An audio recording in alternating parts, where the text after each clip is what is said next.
হরে কৃষ্ণ। তো 14ই ফেব্রুয়ারি শনিবার বিজয়া একাদশীর পারণের সময় পশ্চিমবঙ্গে সকাল 6:09 থেকে 9:57-র মধ্যে এবং বাংলাদেশে পারণের সময় সকাল 6:32 থেকে 10:19-এর মধ্যে।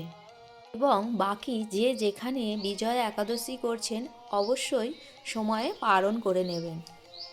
একাদশী পারণের পর অবশ্যই একাদশীর পূর্ণ ফল গুরুদেবের মাধ্যমে ভগবানকে অর্পণ করবেন এবং ভগবানের কৃপা লাভ করুন। হরে কৃষ্ণ, হরি বল।